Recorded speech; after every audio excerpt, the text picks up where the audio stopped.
The Zodiac Killer, a chase through time. In the late 1960s, a wave of fear spread across the Bay Area of California as a killer emerged who wasn't just interested in taking lives, but in playing a game with those hunting him. This was the Zodiac Killer, an enigma that would haunt the country for decades, a shadow that continues to send chills down the spine of anyone who dares to delve into his mystery. His killings, letters, ciphers and taunts created an atmosphere of paranoia, and the chilling truth was that no one knew who he was, not even now, over 50 years later.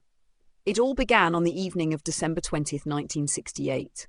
In the quiet town of Vallejo, California, a young couple, Betty Lou Jensen and David Faraday, parked their car along a secluded road. They were enjoying a peaceful evening, but little did they know it would soon become their last.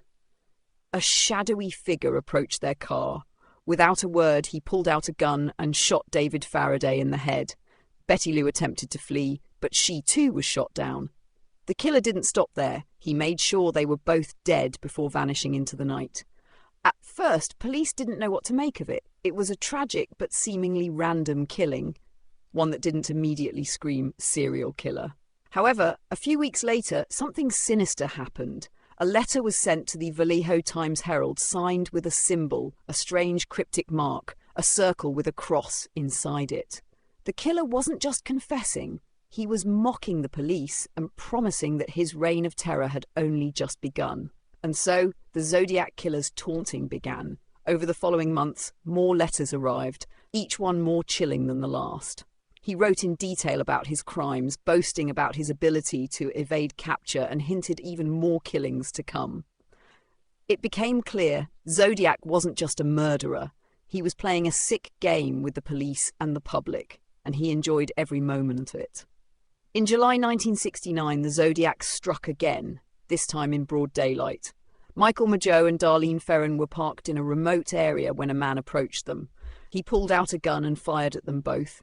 Michael survived the attack, but Darlene didn't. As he lay on the ground, Michael saw the killer approach calmly, finish the job and walk away.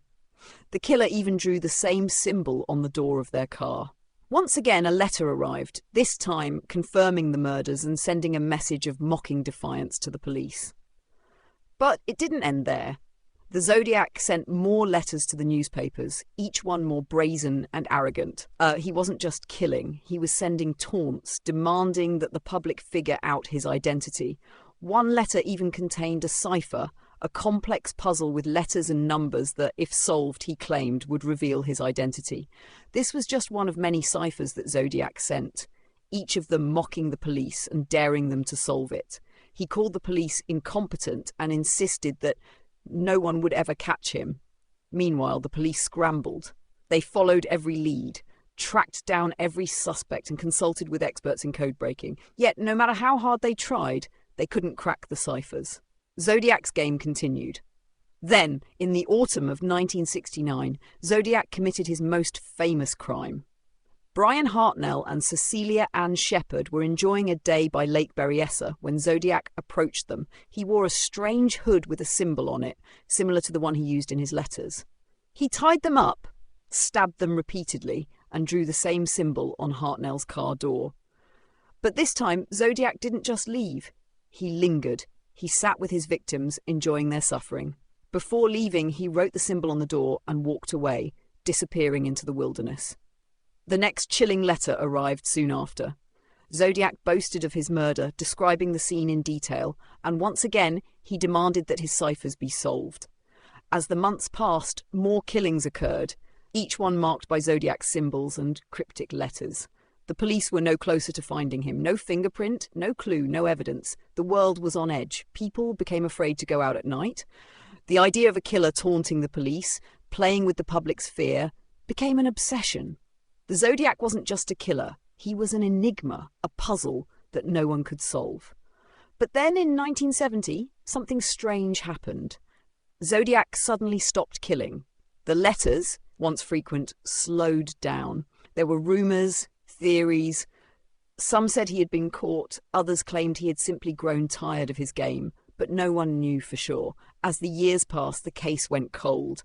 The Zodiac became a figure of legend, a symbol of the unsolved mysteries that would always plague the Bay Area. Investigators came and went, suspects were named, but the killer never materialized. The ciphers remained unsolved. His true identity remained a mystery. Fast forward to the 2000s. With the advent of DNA technology, investigators began to revisit cold cases.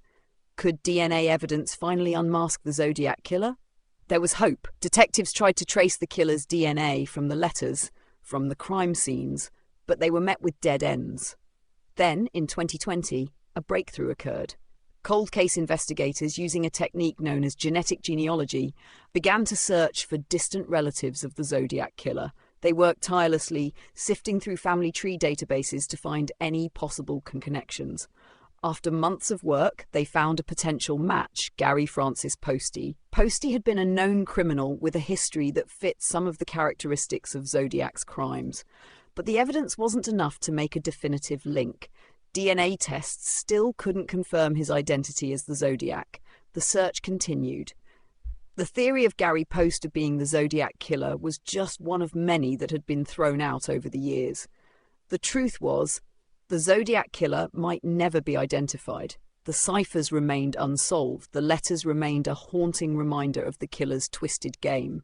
Today, the Zodiac Killer remains one of the most notorious unsolved mysteries in American history.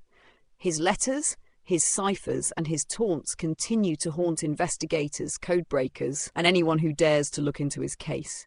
His identity may never be known, but his legacy, the fear he instilled, the obsession he created, remains. So who was the Zodiac Killer? Was he someone close to the police, someone who knew the streets of the Bay Area well? Or was he a complete stranger, hiding in plain sight? The truth remains elusive. As time passes, it seems like the only thing we can be sure of is this: some mysteries are never meant to be solved. The Zodiac Killer's reign of terror may have ended, but the questions remain. What if he's still out there? What if his game isn't over? As the decades continue to pass, one thing is certain: his mystery, his crimes, and his fear will never be forgotten. The chase may have ended, but the game is still on.